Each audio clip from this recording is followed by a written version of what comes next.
Hello दोस्तों, welcome to my YouTube channel Vidya academy.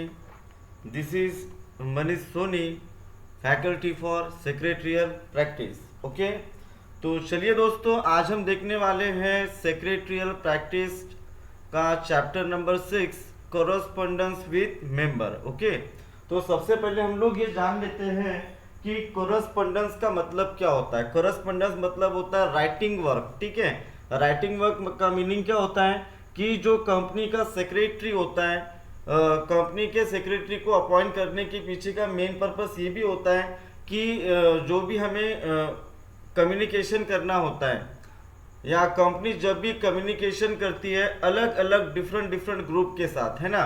जैसे देखिए, कंपनी से बहुत से लोगों का इंटरेस्ट जुड़ा हुआ होता है, जैसे कंपनी के मेंबर से, कंपनी के डिबेंचर होल्डर से, कंपनी के डिपॉजिटर से, क्रेडिटर से, सप्लायर हैं। बहुत से ऐसे लोगों का इंटरेस्ट जुड़ा हुआ होता है कंपनी के साथ। तो कंपनी और इन सभी डिफरेंट ग्रुप्स के बीच में कम्युनिकेशन होता है और वो कम्युनिकेशन होता है रिटर्न कम्युनिकेशन। ओके, अब रिटर्न कम्युनिकेशन क्यों होता है? रिटर्न कम्युनिकेशन होने के पीछे का मेन पर्पस ये होता है कि अगर जो भी उनके बीच में जो भी कम्युनिकेशन हो रहा है उसका एक लीगल एविडेंस होना चाहिए कि किसने किससे कौन सी बात की है, इसका एक लीगल एविडेंस होता है। रिटर्न कम्युनिकेशन हमेशा बेनिफिशियल होता है as compare to oral communication. इसीलिए कंपनीज में हमेशा रिटर्न कम्युनिकेशन को प्रायोरिटी दी जाती है बस।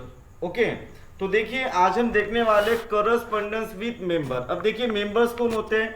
मोस्ट ऑफ द टाइम जो कंपनी के शेयर होल्डर होते हैं वही कंपनी के कौन कहलाते हैं? मेंबर कहलाते हैं। ठीक है, लेकिन अब देखिए, अब कंपनी है और मेंबर्स है। अब बताइए मेंबर कौन है?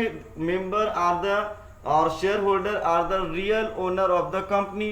तो वो कंपनी के ओनर है, लेकिन कंपनी का मैनेजमेंट किसके हाथों में? कंपनी चला कौन रहा है? तो कंपनी को चला रहे बोर्ड ऑफ डायरेक्टर्स। ओके, तो देखिए अब मेंबर्स के साथ कंपनी का जो कम्युनिकेशन होने वाला है, उस कम्युनिकेशन में जितनी भी सिचुएशन अराइज होने वाली है वो सभी चीजें आज इस चैप्टर में हम डिस्कस करने वाले हैं, जिसका नाम है कोरस्पोंडेंस विद मेंबर। मतलब कंपनी और मेंबर्स के बीच का जो कम्युनिकेशन है, और ये कम्युनिकेशन करने का काम किसका होगा? कंपनी सेक्रेटरी का होगा। ओके, तो चलिए दोस्तों शुरू करते हैं। सबसे पहले देखते हैं हम लोग okay, precaution to be taken by the secretary while corresponding with member. अब देखिए, जब भी सेक्रेटरी कम्युनिकेट करेगा या लेटर लिखेगा किसे? मेंबर को, तो उसने कौन कौन सी बातों का ध्यान रखना चाहिए? ठीक है, कौन कौन सी बातों को ध्यान में रखकर कम्युनिकेशन करना चाहिए? किसने? कंपनी सेक्रेटरी ने। किसके साथ? मेंबर्स के साथ। ठीक है, तो बताइए यहाँ पे कंपनी सेक्रेटरी किसे रिप्रेजेंट कर रहा है? कंपनी को रिप्रेजेंट कर रहा है। ओके, तो चलिए देखते हैं सबसे पहला कौन सी बात उन्हें ध्यान रखना पड़ेगा।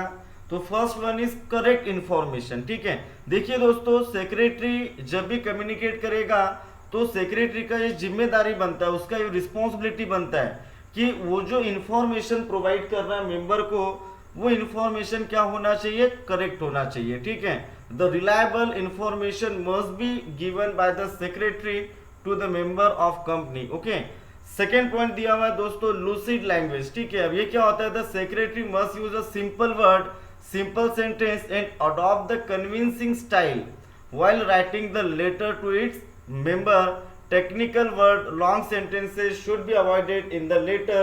It should be easy to understand. देखिए यहाँ पर इसका मीनिंग क्या है कि जो भी आप लैंग्वेज का यूज कर रहे हैं वो लैंग्वेज कैसी होनी चाहिए, वो जो सेंटेंसेस आप यूज कर रहे हैं लेटर में, वो सेंटेंसेस कैसे होने चाहिए? अंडरस्टैंडेबल। ठीक है, मतलब मेंबर को जो लैंग्वेज समझ में आती है सिर्फ उसी लैंग्वेज में कम्युनिकेशन करना चाहिए। तीसरा पॉइंट दिया हुआ है दोस्तों, प्रॉम्प्ट रिस्पॉन्स। प्रॉम्प्ट का मतलब क्या होता है? Quick response. अब देखिए, जब भी अब कभी कभार क्या होता है कि मेंबर्स के मन में बहुत सी क्वेरीज होती है और वो अपनी क्वेरीज का सॉल्यूशन के लिए कंपनी को अगर लेटर भेजते हैं तो उसका प्रॉम्प्ट रिस्पॉन्स करना चाहिए, प्रॉम्प्टली रिप्लाई करना चाहिए, जल्द से जल्द उनके क्वेरीज को सॉर्ट आउट करना चाहिए। किसने? सेक्रेटरी ने। फिर दिया हुआ दोस्तों सिक्रेसी। सिक्रेसी मतलब क्या होता है, सीक्रेट मेंटेन करना चाहिए। कंपनी के सेक्रेटरी और कंपनी का मेंबर दोनों के बीच में जो भी कम्युनिकेशन हुआ है वो सीक्रेट होना चाहिए, आप उसे पब्लिक नहीं कर सकते। ओके, फिर देखिए नेक्स्ट पॉइंट है पोलाइटनेस, कर्टेसी। देखिए जब सेक्रेटरी कम्युनिकेट करेगा, लेटर लिखेगा किसे, मेंबर को, तो वहां पर जो वो वर्ड्स यूज कर रहा है उसमें कर्टेसी होनी चाहिए, ठीक है। रिस्पेक्टफुल वर्ड वहां पे यूज करने चाहिए, जैसे dear sir, respected sir, thank you, यानी ये सभी वर्ड्स का उपयोग करना चाहिए ताकि जो कम्युनिकेशन है वो पोलाइट लगे, विनम्र लगे। ओके, नेक्स्ट देखिए दोस्तों, नेक्स्ट पॉइंट है लीगल मैटर्स। अब देखिए कंपनीज एक्ट 2013 के हिसाब से लेटर लिखना ये एक लीगल मैटर है और ये एक प्रकार का लीगल प्रोविजन है जो कंपनी को फॉलो करना कंपलसरी होता है। फिर दिया हुआ दोस्तों consideration, the writer should be importance and consideration to the reader. अब देखिए जो भी आप बातें कन्वे करना चाहते हैं मेंबर को, सिर्फ उसी से रिलेटेड बातें ही आपको लिखनी है, other things should be avoided in the letter.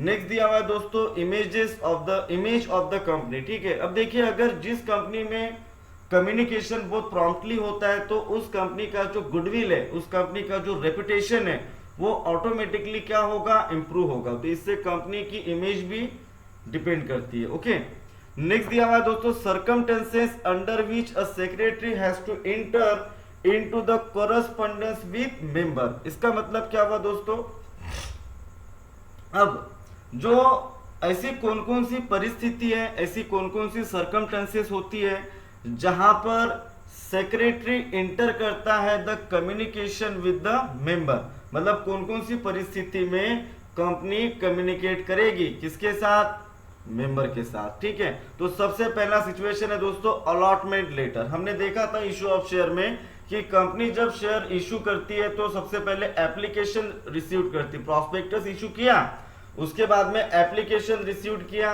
Application receive करने के बाद में कंपनी कुछ एप्लीकेशन सिलेक्ट करती है और कुछ एप्लीकेशन रिजेक्ट करती है। तो जिनका एप्लीकेशन सिलेक्ट हुआ उसे आपको इन्फॉर्म करना पड़ेगा और जिसका एप्लीकेशन रिजेक्ट हुआ उन्हें भी आपको इन्फॉर्म करना पड़ेगा। ओके, तो जिसका एप्लीकेशन आप सिलेक्ट कर रहे हैं उन्हें आप इन्फॉर्म करेंगे थ्रू अलॉटमेंट लेटर और जिसका एप्लीकेशन आपने रिजेक्ट किया है उसे आप इन्फॉर्म करेंगे थ्रू रिग्रेट लेटर। ओके, फिर दिया हुआ दोस्तों issue of share certificate, issue of bonus share, execution of the right issue, letter of payment of dividend, dividend mandate, approval of the transfer of share, refusal of the transfer of share, notice and agenda of the general meeting. तो ऐसे बहुत सी और भी situation होगी, circumstances होगी जहां पर secretary communicate करेगा, किसके साथ, मेंबर के साथ। ओके, तो सबसे पहले अब देखिए the following are the few circumstances which enter into the correspondence with the company, letter of issue of share certificate, ये सब चीजें देखने वाले अभी हम। तो देखिए अभी देखते हैं हम लोग एक लेटर का फॉर्मेट की लेटर किस तरीके से बनाना होगा, ठीक है। और यहाँ पे जो फॉर्मेट हमें रेडी करना है वो करना है letter for issue of share certificate. देखिए दोस्तों कंपनी जब भी अलॉटमेंट करती है, अलॉटमेंट किस चीज का, शेयर्स का, तो अलॉटमेंट करने के बाद जैसे ही आपने अलॉटमेंट किया उसके 90 डेज के अंदर अंदर, 90 दिनों के अंदर अंदर कंपनी को शेयर सर्टिफिकेट इशू करना होता है। और ये शेयर सर्टिफिकेट क्या होता है, share certificate are the registered document, एक प्रकार का रजिस्टर्ड डॉक्यूमेंट है जो ओनरशिप दर्शाता है, किसकी, मेंबर की। ओके, तो देखिए दोस्तों लेटर किस तरीके से लिखा जाएगा, फॉर्मेट कैसा होगा। तो देखिए जैसे आपका एक पेज है A4 साइज का, ठीक है। सबसे पहले आप क्या करेंगे, सेंटर ऑफ द पेज आपको क्या क्या लिखना है, ठीक है। सबसे पहले आपकी कंपनी का जो भी नाम होगा, सबसे पहले आप क्या करेंगे, अपने कंपनी का नाम लिखेंगे। नाम लिखने के बाद में आपको क्या लिखना होगा, रजिस्टर्ड ऑफिस लिखना होगा। जैसे यहाँ लिखा हुआ है registered office A30 Arora tower MG road camp Pune 411012, ठीक है। तो देखिए दोस्तों यहाँ पर ऐसा जरूरी नहीं है कि जो यहाँ पर एड्रेस दिया हुआ है वही एड्रेस आपको लिखना है, ऐसा कुछ भी जरूरी नहीं है, ठीक है। आप इमेजिनरी कोई भी कंपनी का नाम लिख सकते हैं, कोई भी एड्रेस लिख सकते हैं, बट जो फॉर्मेट का कंटेंट है, जो फॉर्मेट है उसके हिसाब से वहां पे कंटेंट आपको लिखने हैं। कंपनी का नाम, कंपनी का एड्रेस, देन यहाँ पे देखिए दिया हुआ है CIN number. What is CIN number? CIN मतलब होता है कॉर्पोरेट आइडेंटिफिकेशन नंबर, ठीक है। जिस तरह से डायरेक्टर को डायरेक्टर आइडेंटिफिकेशन नंबर अलॉट किया जाता है, वैसे ही कंपनी को जो नंबर अलॉट किया जाता है उसे बोलते हैं CIN, that is corporate identification number. अब देखिए दोस्तों, राइट हैंड साइड में क्या लिखना है आपको? कंपनी का वेबसाइट लिखना है, देन कंपनी का ईमेल एड्रेस लिखना है और डेट लिखनी है। और यहाँ पर ध्यान रखना है आपको, जो डेट आप यहाँ पर लिख रहे हो, ठीक है, वो डेट होगी जिस तारीख को आप लेटर लिख रहे हो, ठीक है। यानी जिस भी डेट में आप लेटर लिख रहे हो वो डेट यहाँ पे आपको लिखनी होगी। देन लेफ्ट अलाइनमेंट में क्या करना है आपको? फोन नंबर लिखना है, then fax number, reference number, और ये उस व्यक्ति का नाम जिसे आप लेटर लिख रहे हो, ठीक है। अब ये फोन नंबर ये आपको रट के जाने की जरूरत नहीं है, आप इमेजिनरी इसमें कुछ भी लिख सकते हैं, fax number, reference number, whatever, ठीक है। अब उस व्यक्ति का नाम जिसे आप लेटर लिख रहे हैं, जैसे इस केस में मेंबर है जिससे आप शेयर सर्टिफिकेट इशू करना चाहते हो, उसका नाम लिखा हुआ है मिस्टर जयंत मोदी, उसका नाम है ये, उसका एड्रेस लिखना है। उसके बाद में अभिमान apartment 30 LB road Pune, okay. तो समझ में आ गया दोस्तों सबसे पहले। और देखिए मोस्ट ऑफ द केसेस में जितने भी लेटर्स आपको पूछे जाएंगे उसमें इतना जो एरिया है ये हमेशा कांस्टेंट रहने वाला है, ठीक है।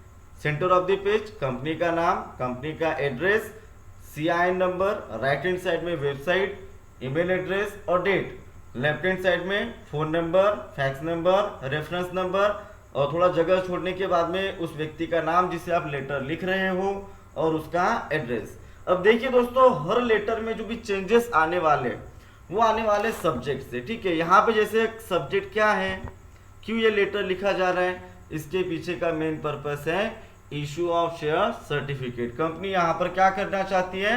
शेयर सर्टिफिकेट इशू करना चाहती है दोस्तों, ओके। तो देखिए यहाँ से शुरू होता है the main body of the letter, ठीक है। Dear sir, this is to inform you that as per your request application number 50, I am hereby authorized to issue a share certificate. The said share certificate will be delivered you within 15 days from the date of this letter by the registered post to you. Registered address are mentioned in the register of member. Okay, देखिए दोस्तों क्या दिया हुआ है इसमें, ये main body of letter है। और इतना ये जो बॉडी ऑफ लेटर है ये पूरा आपको जैसे कि वैसे अगर आप रट सकते हो, है ना, तो भी बेस्ट होगा, ठीक है। ये आपको पढ़ना ही पड़ेगा, ये आपको लर्न करना पड़ेगा, ठीक है। उसके अलावा यहाँ पे दूसरा ऑप्शन नहीं है, मैं समझा सकता हूँ आपको। देखिए dear sir, this is to inform you that, dear sir आपको ये इन्फॉर्म किया जाता है कि आपने जो एप्लीकेशन नंबर 50 किया था, I am hereby authorize to issue a share certificate, इसीलिए हम आपको क्या कर रहे हैं, शेयर सर्टिफिकेट इशू करने जा रहे हैं। The share certificate will be deliver, और शेयर सर्टिफिकेट आपको कब मिलेगा? 15 दिनों के अंदर अंदर। और वो कैसे भेजा जाएगा? By the registered post to your registered address, मतलब जो भी हमारे पास आपका एड्रेस अवेलेबल है उस एड्रेस पे हम आपको ये लेटर जो है वो सेंड कर देंगे, okay. Detail of the issue of share certificate, सबसे पहले देखिए यहाँ पे कितने कॉलम है, यहाँ पे डिटेल्स बतानी है आपको कि शेयर सर्टिफिकेट का नंबर क्या है, आपके पास कितने शेयर थे, व्हाटएवर, ये सब चीजें। सबसे पहले कॉलम में होगा फोलियो नंबर, मतलब जिस रजिस्टर में जिस पेज नंबर पे उस मेंबर का नाम होगा उसे बोलते हैं folio number. Then share certificate number, distinctive number मतलब सीरियल नंबर, आपके पास जो शेयर है वो उनका सीरियल नंबर क्या है, 301 to 400। Total number of share कितने, 100, okay. It shall always be our endeavour to provide the best of our services to you at all time, thanking you. ये क्लोजिंग ऑफ द लेटर है, यहाँ से आपको thanking you वगैरह से जो है धन्यवाद करना है मेंबर्स का। देन योर फेथफुली, ठीक है, आपका विश्वासु कौन है, for comfort Motors limited. Signature किसका होगा यहाँ पर, आनंद स्वामी, ये कौन है, कंपनी का सेक्रेटरी, ओके दोस्तों। तो ये देखा हमने letter number 1, that is issue of share certificate. अब बहुत से ऐसे लेटर्स हैं जो हमें देखने हैं, बट इनका जो मेन पार्ट है, जैसे इस लेटर में जो 50% जो कंटेंट होने वाला है फॉर्मेट वो सेम रहेगा। ठीक है, देखिए अभी क्या होगा, अभी नेक्स्ट दिया हुआ पेमेंट ऑफ डिविडेंड। अब देखिए दोस्तों, जब भी जो भी कंपनी के शेयर होल्डर्स होते हैं उन्हें जो हम डिविडेंड का पेमेंट करते हैं, वो डिविडेंड का पेमेंट दो तरीके से आपको दिया हो सकता है। ठीक है, सबसे पहले होगा थ्रू द डिविडेंड वारंट, या फिर होगा थ्रू द ऑनलाइन पेमेंट या इलेक्ट्रॉनिक पेमेंट। ठीक है, तो ज़्यादा चेंजेस नहीं होंगे, थोड़े थोड़े चेंजेस होंगे, वो आपको सिर्फ चेंजेस के बारे में मैं आपको गाइड करता हूँ। देखिए जरा, अब देखिए यहाँ पर भी पेमेंट ऑफ डिविडेंड है। सबसे पहले जो कंपनी का नाम, एड्रेस, फैक्स नंबर वगैरह, यहाँ तक का जो भी सिचुएशन है वो आप एज इट इज लिख सकते हैं, कोई दिक्कत नहीं है वहाँ पे। ठीक है,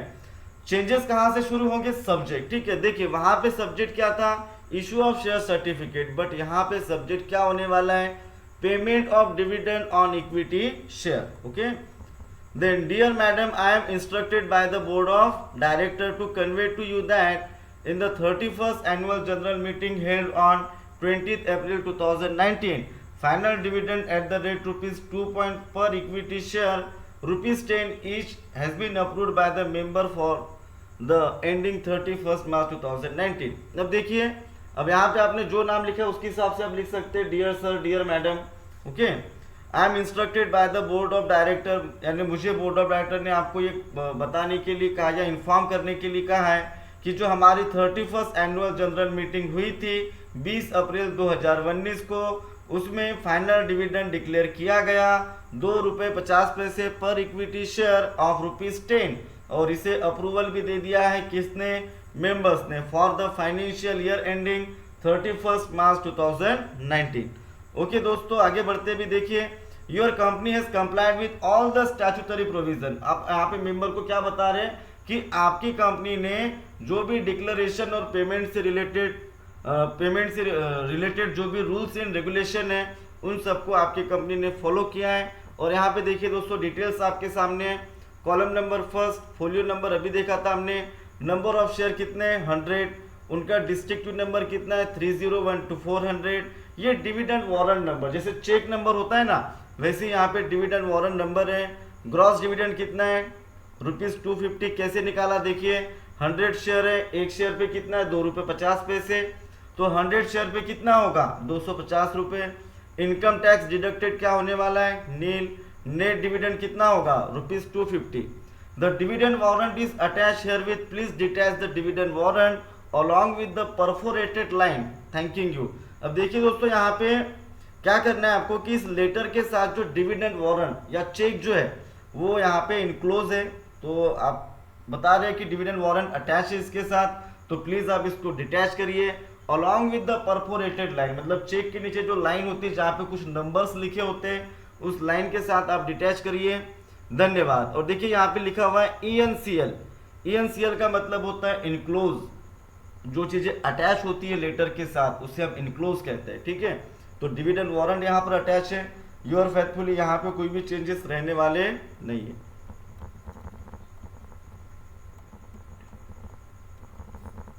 अब देखिए सेम इंफॉर्मेशन है, बट इस लेटर में क्या हो रहा है कि जो पेमेंट का तरीका है वो चेंज हो जाएगा। पेमेंट हम कैसे करने वाले, इसमें इलेक्ट्रॉनिक क्लियरिंग सर्विसेज के थ्रू, हो सकता है ECS के थ्रू करें, डायरेक्ट क्रेडिट के थ्रू करें, नेफ्ट के थ्रू करें, RTGS के थ्रू करें, इस तरीके से आप पेमेंट कर सकते हैं। बाकी इसमें बाकी इन्फॉर्मेशन सेम रहने वाला है, बस यहाँ पे थोड़े चेंजेस आपको देखने को मिलेंगे। नंबर ऑफ इक्विटी शेयर कितने होंगे 500, डिविडेंड पर शेयर कितना है 1, ये आप इमेजिनरी अमाउंट है, आप अपने हिसाब से ले सकते हैं इसको, इसमें कोई दिक्कत नहीं है। अब देखिए दोस्तों, दिया हुआ letter of issue of bonus share. ठीक है, इसमें क्या चेंजेस है देख लेते हैं। ठीक है, bonus share means what, bonus share क्या होता है। ठीक है, अब देखिए दोस्तों, कंपनी के जो टोटल फ्री रिजर्व्स होते हैं और जो total paid up share capital होता है उसमें से कंपनी कुछ शेयर्स अपने शेयर होल्डर को फ्री में इशू करती है, जिसे हम कहते हैं बोनस शेयर। ओके, तो अगर आपकी कंपनी बोनस शेयर इशू करने जा रही है तो उसका अगर तो आपको जो कंपनी के मेंबर्स है सॉरी, तो उन्हें इन्फॉर्म करना पड़ेगा, और इन्फॉर्म करने के लिए जिस लेटर का आप यूज करेंगे इसे बोलेंगे letter for issue of bonus share. ठीक है, तो यहां तक देखिए जो इन्फॉर्मेशन है it will remain same. Subject क्या है यहाँ पर, issue of bonus share. Dear madam, I am directed by the board of director to inform you that, मतलब मुझे बोर्ड ऑफ डायरेक्टर ने आपको इन्फॉर्म करने के लिए कहा है, in accordance with the resolution pass in extra ordinary general meeting, जो रिजोल्यूशन पास किया गया एक्स्ट्रा ऑर्डिनरी जनरल मीटिंग में हेल्ड ऑन 14 अक्टूबर 2019, जो मीटिंग कब हुई थी, 14 अक्टूबर 2019, share holder have unanimously approved the recommendation of board of director to issue a bonus share. Bonus share are issued in the ratio of 1:1. अब देखिए यहाँ पर जो मीटिंग हुई थी वहां पर कंपनी के जो मेंबर्स हैं उन्होंने अप्रूव कर दिया है रिकमेंडेशन किसका, बोर्ड ऑफ डायरेक्टर का, और ये रिकमेंडेशन किस चीज से रिलेटेड था, to issue of bonus share in the ratio of 1:1। मतलब अगर आपके पास एक शेयर है तो उसके बदले में एक शेयर आपको फ्री में मिलेगा। 100 शेयर है तो 100 शेयर मिलेंगे, 200 शेयर है तो 200 शेयर मिलेंगे। Okay, 1 additional equity share for every equity share held as record dated 30 October 2019। इसका मतलब क्या है कि जब जिस तारीख को मीटिंग हुई थी उस मीटिंग में या उस मीटिंग तक आपके पास जितने शेयर्स थे उसी के बेस पे दिया जाएगा, ठीक है। नहीं तो क्या होगा, बोनस शेयर इशू करने का आपने डिसीजन लिया है और जैसे ही आपने डिसीजन लीक होता है, पता चलता है, तो उसमें बहुत से लोग और भी शेयर खरीद सकते हैं, ठीक है। तो ये चांसेस को अवॉइड करने के लिए then details for the issue of bonus share क्या दिया हुआ है, number of share held record, कितने थे शेयर पहले 25 शेयर थे, तो बोनस शेयर में कितने इशू किए गए दोस्तों 25। डीपीआईडी नंबर दिया हुआ है, क्लाइंट नंबर अगर आपका डिमैट अकाउंट है उस तरीके से, date of credited to demat account, demat account हम लोगों ने देखा था डिपॉजिटरी एंड डिपॉजिटरी सिस्टम, या आने वाले चैप्टर में हम देखने वाले इसके बारे में। The company has complied with the provision for the issue of bonus share, the share issued will rank परी पासो with the existing equity share, thanking you. तो बाकी देखिए इंफॉर्मेशन ऑलमोस्ट सेम है।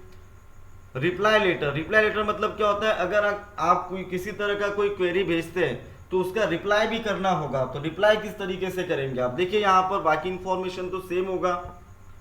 सब्जेक्ट क्या है, resolving query on low rate of dividend. अब देखिए एज अ मेंबर अगर मुझे डिविडेंड कम मिला तो मैंने कंपनी को ये लेटर भेजा है कि हमें जो rate of dividend come declare किया गया इस बार, ठीक है, उसके पीछे का रीजन क्या है हमें बताओ। तो जो कंपनी सेक्रेटरी होगा वो किस तरीके से रिस्पॉन्ड करेगा, कैसे रिप्लाई करेगा, उसके ऊपर ही लेटर है दोस्तों। देखिए देखते हैं अभी। Dear sir, this is to inform you that as per your letter dated on 15 April 2019 I am hereby authorized to resolve your query regarding the low rate of dividend paid by the company to their faithful member. The reason for the low rate of dividend are mentioned below. तो देखिए दोस्तों दिया हुआ है कि जो आपने letter भेजा था 15 अप्रैल 2019 को, मैं आपकी क्वेरी रिजॉल्व करने के लिए ट्राई करूंगा और उसके पीछे का रीजन बताया गया है कि डिविडेंड कम डिक्लेयर क्यों किया गया। That during the last year due to the flood company factory situated in Mahim east was not condition to operate in full fledge manner. ठीक है, देखिए पिछले साल जो बाढ़ आई थी उसकी वजह से हमारे फैक्ट्री में जो नुकसान हुआ था, इस वजह से हम पूरे कैपेसिटी में काम नहीं कर पाए। पहला रीजन तो ये है। दूसरा रीजन क्या है, that due to such unavoidable circumstances of the natural disaster company face huge financial losses. और ये जो अनअवॉइडेबल सर्कमस्टेंसेस था या जो प्राकृतिक आपदा थी जिसकी वजह से कंपनी को ह्यूज लॉस हुआ, ह्यूज फाइनेंशियल लॉस हुआ, ये भी एक कारण है। That due to such circumstances, Board of Directors has to decide to transfer rupees 12.5 crore to General Reserve with 50% more than the amount of transfer to previous last year. Okay, इसीलिए हमने उन situation से निपटने के लिए profit का बहुत बड़ा हिस्सा जनरल रिजर्व में ट्रांसफर कर दिया। Hope you will be satisfied by the above information as provided by the company. We assure that company will easily come over from the such unavoidable circumstances and will deliver much better dividend in during the coming years. Okay, मतलब यहाँ पे जो हमने आपको information दी, आशा करता हूँ कि आप इससे खुश होंगे या आप इससे सेटिस्फाइड होंगे। और हम आपसे प्रॉमिस करते हैं कि हमारी जो कंपनी है इस परिस्थिति से बहुत जल्दी उभर जाएगी और आपको आने वाले सालों में हम अच्छा खासा डिविडेंड देने की कोशिश करेंगे। ओके, तो चलिए दोस्तों, यहाँ पर हमारा ये चैप्टर फिनिश होता है। नेक्स्ट वीडियो में हम देखेंगे, नेक्स्ट चैप्टर में देखने वाले हम लोग कोरस्पॉन्डेंस विद डिबेंचर होल्डर। ठीक है, क्रेडिटर से रिलेटेड किस तरह से कम्युनिकेशन किया जाएगा। So thank you so much. अगर आपको वीडियो अच्छा लगा तो लाइक करें, कमेंट करें, शेयर करें और सब्सक्राइब करना ना भूलें। Okay, thank you so much.